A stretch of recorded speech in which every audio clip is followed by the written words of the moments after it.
Attaque au couteau, lynchage en pleine rue, femme violée alors qu'elle venait de tenter de mettre fin à ses jours. Ces derniers jours, les faits divers se succèdent et témoignent d'une violence toujours plus crue, toujours plus décomplexée.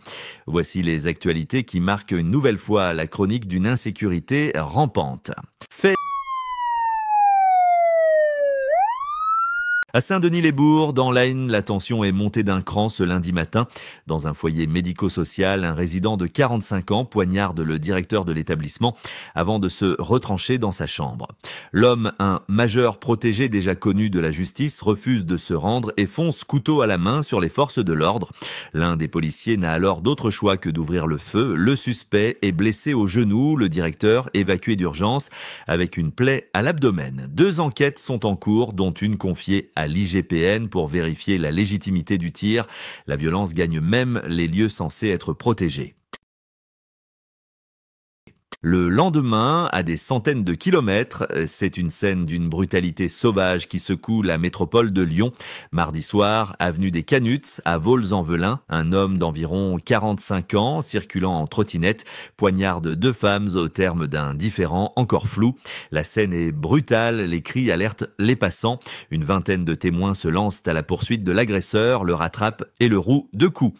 Tous, victimes comme agresseurs, sont hospitalisés. Si les jours de chacun ne sont pas en danger, l'enquête devra faire la lumière sur cette séquence chaotique. Une violence double, incontrôlable, qui interroge sur la perte de repères. Scénario évité de justesse dans le Finistère, où cette fois-ci, l'arme n'a pas tiré, mais électrisé. Quimper, dimanche soir. Rue Aristide Briand, la police intervient en urgence. Un homme alcoolisé poursuit une autre personne, couteau à la main. Il refuse de lâcher son arme malgré les sommations. Les policiers, eux, utilisent leur pistolet à impulsion électrique pour l'immobiliser. L'homme, âgé de 50 ans, est placé en garde à vue pour violence avec arme sur les forces de l'ordre. Cette fois, le drame a été évité de justesse.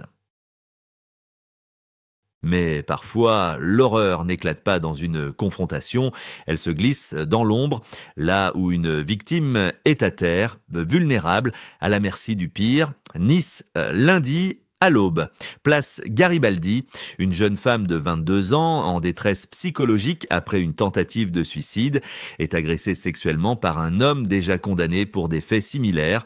L'examen médico-légal ne laisse aucun doute, le viol est avéré. Le suspect, un récidiviste, est interpellé peu après dans le Vieux-Nice. Il est mis en examen pour viol sur personne vulnérable. Une agression d'une violence absolue dans une zone où les riverains dénoncent depuis longtemps l'insécurité nocturne. Faits isolés ou symptômes d'un mal plus profond. Ce qui est sûr, c'est que ces événements interrogent sur la prise en charge des individus dangereux, sur la réactivité des autorités et sur notre capacité collective à garantir la sécurité pour tous. Les gardiens du quotidien, c'est aussi cela, observer, analyser et ne pas détourner le regard. Merci à tous de nous avoir suivis. On se retrouve demain pour de nouvelles actualités. D'ici là, restez vigilants et surtout, n'hésitez pas à partager vos expériences ou vos conseils en commentaire. Votre témoignage peut aider d'autres personnes à éviter le pire.